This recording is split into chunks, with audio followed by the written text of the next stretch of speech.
What's up guys, Matt and Blake from the Football Boots team, and as you all know, we've come to the end of another great season of football. The Premier League, brilliant season, Chelsea won it, 3 teams relegated, Champions League spots and the Europa spots were filled as well. But what would happen if we put the boots into a table to see which were the best performing, the mid-tables, and also the boots that were so bad that they got relegated? So let's find out in today's video. So as said, we're going to be putting the boots into a table very similar to the Premier League table in terms of how well they have performed this season and how good we think they are as boots. So what we'll do, we're going to start with 5th place to Europa, go down to relegation and then finish with the champions and top 4. So the first boot, 5th place, first Europa spot, who's it go to? Nike Hypervenom Phantom 3 DF. Now this is a very good football boot, but it has the collar, which is why we put it in 5th place. Maddie, what do you think? I do like this boot, a great football boot. The collar is a slight shame, so that's why it doesn't come in the Champions League spaces. But obviously performed very well this season, so that's Europa space number 1. So let's move on to number 6 place. So making the Europa League is a pair of boots that Blake actually likes and also comes in the same position as the team you're wearing today. What boot is it? So Manchester United, they finished 6th, and also we'll put in the 6th place the PUMA evoPOWER Vigor 1. One of the most, or the most underrated football boots on the market. Very, very wide fitting and one of the softest synthetic uppers on the market. That definitely is our number 6th place on the boot league. On to the last Europa League spot. So coming in Everton's position, 7th place is a great football boot. It's the adidas X16 PURECHAOS. Is that a fair position for the boot? So the X16 PURECHAOS in 7th spot. Yes, it's not Adidas's highest performing football boot, but it is very high in our list. 7th spot, Everton. They did well in this season, as well as the X16 PURECHAOS. What do you think, Maddie? Yep, I like the boot. The upper is seriously top level. If I like a synthetic upper, this would be the one that I would go for. It's definitely up there for me. I think it's quality. Yep. And I also like the way the boot looks, which is definitely a big positive. But that's the Europa League spots taken care of. So let's move on to the lower positions in the Premier League boot table. So in 8th place, we've got a controversial one. And the reason it's controversial is because as a football boot, it is actually brilliant in terms of how it fits, feels and performs. It's amazing, but it does have some durability problems, and that is the Nike Tiempo Legend 6. So the Tiempo Legend 6, in my eyes, without the durability issues, it would be in the top 4. It would be making the Champions League spot. But the durability issues has put it to 8th place. Southampton, again, they're sort of a mid-table team. 8th place for Southampton is a very good spot for them. Tiempo Legend 6, in my eyes, should have made Champions League spot though. So in 9th position, we've gone for another Nike boot, which is the Magista Obra 2. This is a seriously high quality football boot, very comfortable and performs really well. What do you reckon? Now in 9th spot, I think some people would rate it higher, but we've gone for 9th spot because the boot itself is a fly-knit makeup, but it's actually quite bulky. It's probably the most protective. It's great for centre halves like David Luiz, Gary Cahill. They're the ones it's perfect for. 9th spot, I think this is pretty good for the Magista Obra. So bang on mid-table in 10th place is a very underrated football boot, one of our most underrated boots on the entire market, and that is the Ace 17.1 leather. Great football boot? Yes, it's definitely a very underrated football boot. The spots between like 10th to maybe 16th place are pretty much all underrated. Some are a bit overrated, but the Ace 17.1 leather, it's arguably the best leather boot from Adidas. It's got that K-leather upper on the forefoot. What do you think of it? Yeah, I love the boot. And one of my favourite things is one of my favourite players wears it in the Premier League, and that is Moussa Dembele. Yeah. So anything that he wears,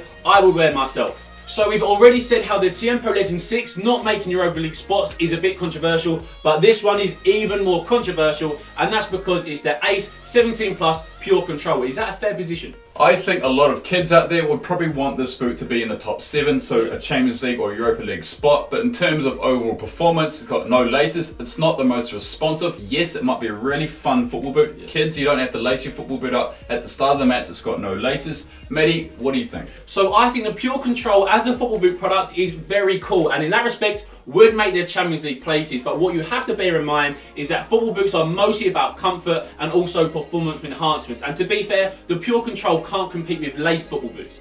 So next up in 12th place is like a newly promoted team, and they have overperformed, and that is the Under Armour Clutchfit 3.0. What do you reckon about this? So if we talk about the 2nd generation of the Clutchfit, it would have been in the League One or even the Championship. But we're talking about the Clutchfit 3.0. definitely a newly promoted team, but in 12th spot, that's a very good position for the Under Armour Clutchfit 3.0. It's a very underrated football boot. Maddie, you've worn it, what do you think? Do you know what? I love this boot. I love the way it looks, which is a big deal for me. And also I love that Trevella upper. It's very grippy, reminds me of like a Hypervenom, which we all know is a great pair of football boots. So well done at Under Armour with their Clutchfit 3.0.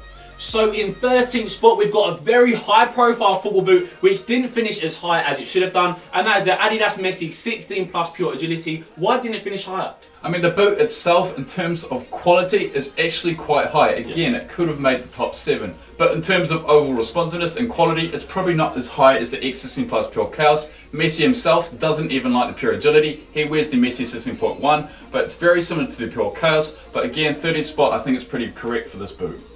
So we've just had the Pure Agility, so in 14th place it is the Messi 16.1. Now the reason it doesn't come above the Pure Agility, I know my reason. Is it the same reason as you? I think it is definitely the same. In terms of tech specs, they're very almost identical, but this boot has the mono tongue. Exactly. It's the same thing that the original Furon Pro had. It's a sort of burrito tongue. It's not the best. If it didn't have that, I think the Messi 16.1 would be above the Pure Agility. But in terms of mono tongue, it doesn't feel great around the sort of ankle, does it? No, it just feels a little bit uncomfortable. When you do lace it up, there's not a lot of cushioning around that top foot of the tongue region, and it just digs in ever so slightly. So in terms of comfort, not so great, but performance is pretty high.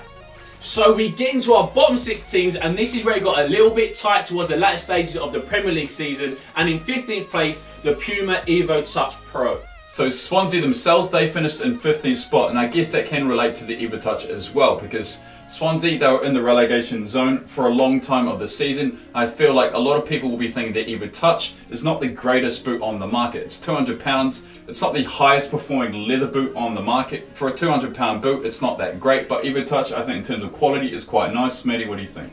Now, one thing to bear in mind is that the evoTouch has been here for 1 season, so this was its debut season, and there's a massive chance that Puma could cut it all together and bring out a new silo, and that's the reason it doesn't finish as high as it could have done, because the leather is quite good, and also the styling is quite good as well, but in terms of performance, it might not perform as well as other boots on the market. So in 16th position, doing a Burnley, is the Adidas X 16.1 leather. Fair position? I think the X 16.1 leather is a very good football boot, almost very underrated. It's got that K-leather vamp on the forefoot there, very, very high quality. But in terms of the back of the boot, it's not that great. So it almost relates to the Burnley team. Great home form, but poor away form. Yeah, and that definitely comes in at 16th spot. What do you think, Maddie? Do you know what? I do like the X range. The PURECHAOS obviously featured quite highly. The 16.1 leather is a really good football boot. There's players like Iron Robin who wear that as well. But obviously, where does the X 16.1 standard version come? Does it survive or does it get relegated? Let's find out. So in 17th position, and surviving by the skin of their teeth, is the Puma evoSpeed SLS. Now, one thing to bear in mind, if it was the SL model, very high chance that it would have got relegated, but to be fair, there's hardly any pros on the world stage who actually wear it. Just survived. What do you think? I mean, if Aguero wore the evoSpeed SL, it lasts 10 games, so it'd have to have 4 pairs of those just in an actual season. The 38 games, you pretty much need 4 pairs of those to last a game. They just miss out on relegation. The evoSpeed SLS is the boot which just misses out on relegation. evoSpeed SL, League 1, League 2. It's a really, really bad football boot. And yeah, the team that came 17th was actually Watford. Horrendous form at the end of the season. They just miss out on the relegation. So here we go. We get into the relegation places, and I can guarantee there's going to be a few comments coming our way saying you guys don't know what you're talking about, but let me tell you, the Nike Magista Opus 2, before it got changed, before it got modified into a very good football boot that probably would have finished in the Europa League places for a long time of this season, was very poor with that exposed import upper. Is it fair that it got relegated? I think it is fair that it got relegated, because mid-generation, Nike changed their upper on the Hypervenom, but they've changed the upper mid-generation on the Opus. So Hull City finished 18th, pretty much really, really bad boot, bad team. So I think the new Opus would make my top 10, definitely make my top 10, Maddie. Yeah. So as you've probably all worked out, the next boot to get relegated is the Adidas X 16.1. Is it my personal favourite football boot? No way. Is it yours? I think the X 16.1, a lot of you know out there that we just don't like the X 16.1. It's got one of the worst synthetic uppers on a pro level football boot. It's pretty much a scaled down football boot, we think. But the Adidas X 16.1, who finished 19th, that was Middlesbrough. They had horrendous goal scoring form, just 27 goals in the Premier League, and that sort of relates to the Adidas X 16.1. So who came rock bottom in 20th place? Well, it was Sunderland in the Premier League, which I'm happy about because I'm a Newcastle fan. But the boot which has come bottom of our Premier League table is the New Balance Vigor 2.0, which is so bad that Ramsey doesn't even wear it himself, and it's a pretty newly modified boot. What do you think? So the second gen Vigor is actually quite a poor upgrade from the original edition. Sunderland last year, they did alright in the Premier League, they just survived relegation. Like the actual first gen Vigor, that was a good football boot, but the second gen came out, like in the Sunderland this season, very, very poor, and the Vigor is very, very poor, so it makes 20 out of 20 for this boot. So we get into the prestigious top 4 positions for boots, and in 4th place, getting Champions League, is the Adidas A17.1 Prime Knit. Great football boot, fair position. I think the Adidas A17.1 Prime Knit is Adidas' highest performing football boot. It's got laces, the PURECONTROL doesn't have laces, which is why it was 11th spot, but the Prime Knit is in 4th spot. Liverpool making Champions League for a long time. It's good for them and it's good for the Prime Knit.